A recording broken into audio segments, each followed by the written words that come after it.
কি আরবিতে খুতবা রাসূলুল্লাহ সাল্লাল্লাহু আলাইহি ওয়াসাল্লাম আরবিতে দিতেন, তো আমরা কি বাংলাতে দিতে পারবো? আচ্ছা, এর উত্তর যদি বলি, নবী সাল্লাল্লাহু আলাইহি ওয়াসাল্লাম ফতোয়া কোন ভাষায় দিতেন?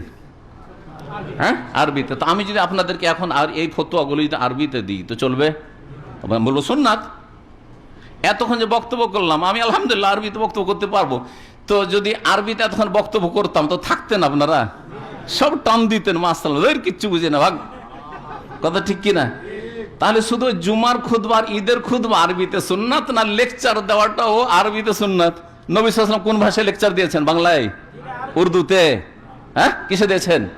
ইংলিশে নাকি আরবিতে? সুতরাং তো আরবিতে তাহলে বক্তব্য করতে হবে। ওই বিদাতি মোল্লাদেরকে বলেন যারা জুমার খুতবাকে মন্ত্র করে রেখেছে আর ঈদের খুতবাকে, যে তোমাদের ওয়াজ মাহফিল আরবিতে করতে হবে। কত দৌড় আছে দেখি, আরবি বলো তো দেখি। কথা বোঝা গেছে? ফতোয়াও আরবিতে দিতে হবে। আচ্ছা, সাহাবীরা ফতোয়া জিজ্ঞাসা করেছেন আরবিতে না বাংলাতে? তো আপনাদেরকেও ফতোয়া জিজ্ঞাসা করতে হবে, বাংলায় চলবে না, আরবিতে লিখে, কারণ ওটাই সুন্নাত। কথা বোঝা গেছে? বোঝার চেষ্টা করেন। ফতোয়া যেমন বুঝা উদ্দেশ্য, সুতরাং আপনার মাতৃভাষায় বুঝছেন, তেমনি খুতবা খেতাব, খেতাব মানে অ্যাড্রেস, সম্বোধন করা। খুতবা বুঝা উদ্দেশ্য, সুতরাং যেই ভাষা বুঝে সেই ভাষায় কি হতে হবে? খুতবা দিতে হবে। যদি বাইতুল মোকাররমে বাংলা ভাষায় খুতবা হইতো, বড় বড় মন্ত্রী মিনিস্টাররা পড়ে না নামাজ, তাহলে মন্ত্রীগুলো ইসলাম সম্পর্কে কিছু জানে না এরকম থাকতো না। অনেক কিছু 52টা শব্দ 52টা টপিক জানতে পারতো, পারতো না?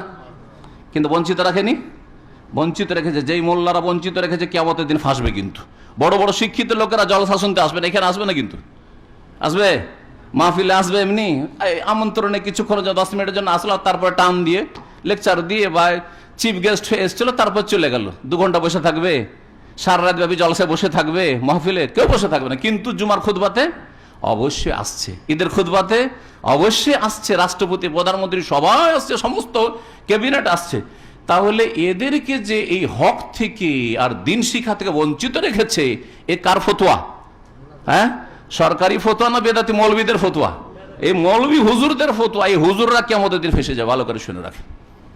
যখন এই মন্ত্রী মিনিস্টার বলে যে আল্লাহ গো, এরা তো আমাদেরকে শিখাবার কোনো ব্যবস্থা করেনি, বলেছিল যে না, খুতবা হারাম বাংলা ভাষায়, খুতবা আরবিতে হইতে হবে। আর আমরা তো যেতাম জুমা পড়তে বাইতুল মোকাররম, কিন্তু কিছু তো বুঝতাম না, তার কি করবো, জানতাম না, তার কি করবো, যা জানতাম তাই করেছি।